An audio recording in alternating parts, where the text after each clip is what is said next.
स्वागत है दोस्तों। इस वीडियो में आपको हिंदी साहित्य के इतिहास से संबंधित बहुत ही महत्वपूर्ण तथ्य मिलेंगे जो आपकी परीक्षाओं की दृष्टि से बहुत ही उपयोगी होंगे। और एक बहुत ही महत्वपूर्ण सूचना कि आप हमारे चैनल के प्लेलिस्ट पे जाकर करीब हमने 3-4 प्लेलिस्ट बनाए हुए हैं जिनमें आपको कविताओं की व्याख्या, आत्मकथा, निबंध, जीवनी, इन सब पे वीडियोस मिल जाएंगे। साथ ही कई सारे प्रैक्टिस सेट भी आपको मिल जाएंगे, तो आप प्लेलिस्ट पे जा कर के उन वीडियोस को देख सकते हैं। शुरुआत करते हैं। आचार्य रामचंद्र शुक्ल का हिंदी साहित्य का इतिहास सबसे पहले किस नाम से प्रकाशित हुआ? तो आचार्य रामचंद्र शुक्ल का हिंदी साहित्य का इतिहास सबसे पहले हिंदी साहित्य का विकास नाम से हिंदी शब्द सागर जो नागरी प्रचारणी सभा से प्रकाशित हुई थी उसकी भूमिका के रूप में 1929 ईस्वी में प्रकाशित हुआ।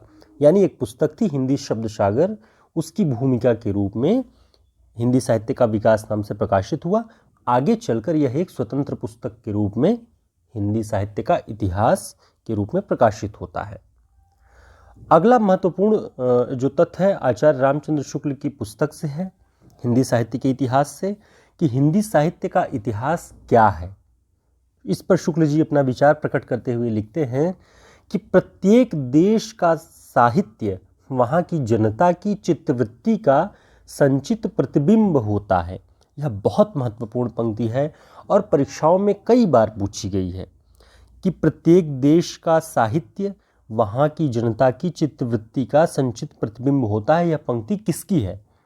तो आपको ध्यान रखना यह पंक्ति आचार्य रामचंद्र शुक्ल की है। आगे वे लिखते हैं कि तब यह निश्चित है कि जनता की चित्तवृत्ति के परिवर्तन के साथ साथ साहित्य के स्वरूप में भी परिवर्तन होता चला जाता है। आदि से अंत तक इन्हीं चित्तवृत्तियों की परंपरा को परखते हुए साहित्य परंपरा के साथ उनका सामंजस्य दिखाना ही साहित्य का इतिहास कहलाता है। अब आपको ये बहुत अच्छे से इस पंक्ति को ध्यान में रखना है और कभी भी पूछ सकता है किसी भी एग्जाम में। अगला पॉइंट है हिंदी साहित्य का वैज्ञानिक इतिहास। इस पुस्तक के लेखक कौन है? इस साहित्य के इतिहासकार हैं गणपत चंद्र गुप्त। और ये भी आपको ध्यान रखना है कि यह पुस्तक 2 खंडों में प्रकाशित है सन 1965 ईस्वी में। हिंदी साहित्य का वैज्ञानिक इतिहास 2 खंडों में सन 1965 ईस्वी में, और इसके लेखक हैं गणपत चंद्र गुप्त। अगला पॉइंट है हिंदी साहित्य का आदिकाल। यह पुस्तक किसने लिखी है? तो हिंदी साहित्य का आदिकाल आचार्य हजारी प्रसाद द्विवेदी जी की पुस्तक है और 1952 ईस्वी में प्रकाशित हुई। आप लेखक का नाम, पुस्तक का नाम और प्रकाशन का जो सन है उन सब को खूब गंभीरता के साथ याद रखिए। अगला पॉइंट है हिंदी साहित्य की भूमिका। ऊपर हमने देखा हिंदी साहित्य का आदिकाल 1952 में आचार्य हजारी प्रसाद द्विवेदी जी ने, और हिंदी साहित्य की भूमिका भी आचार्य हजारी प्रसाद द्विवेदी जी की ही पुस्तक है जो 1940 ईस्वी में प्रकाशित हुई थी। और हिंदी साहित्य को समझने में, हिंदी साहित्य के आदिकाल को समझने में इन दोनों पुस्तकों की बहुत महत्वपूर्ण भूमिका है। अगला प्रश्न, आचार्य हजारी प्रसाद द्विवेदी जी को केंद्र में रखकर कौन सी पुस्तक लिखी गई? तो आचार्य हजारी प्रसाद द्विवेदी जी को केंद्र में रखकर व्योमकेश दरवेश नाम से विश्वनाथ त्रिपाठी जी ने पुस्तक लिखी जो कि सन 2011 में प्रकाशित हुई, और यह एक जीवनी पुस्तक है। विश्वनाथ त्रिपाठी जी ने हजारी प्रसाद द्विवेदी जी को व्योमकेश दरवेश कहा है। कलम का मजदूर प्रेमचंद की जीवनी है, और इस पुस्तक के लेखक कौन हैं? मदन गोपाल। और कलम का सिपाही प्रेमचंद की ये भी जीवनी है और इसके लेखक हैं अमृत राय जो कि प्रेमचंद जी के पुत्र हैं। तो कलम का मजदूर मदन गोपाल, कलम का सिपाही अमृत राय।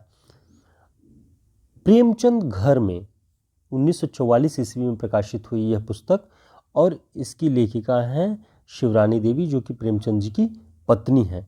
तो आपको ये सारे तथ्य ध्यान रखने हैं, बहुत कॉमन क्वेश्चंस बनते हैं इन सब से। आवारा मसीहा किसकी जीवनी पुस्तक है? तो आवारा मसीहा सन 1974 ईस्वी में प्रकाशित एक जीवनी पुस्तक है।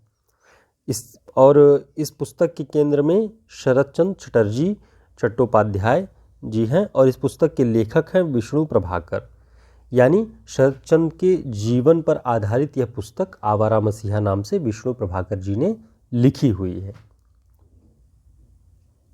अगला पॉइंट है भारतेंदु हरिश्चंद्र शीर्षक से जीवनी किसने लिखी है? तो भारतेंदु हरिश्चंद्र शीर्षक से जीवनी लिखी है ब्रजरत्न दास जी ने। कुआनो नदी किस कवि की कविता संग्रह है?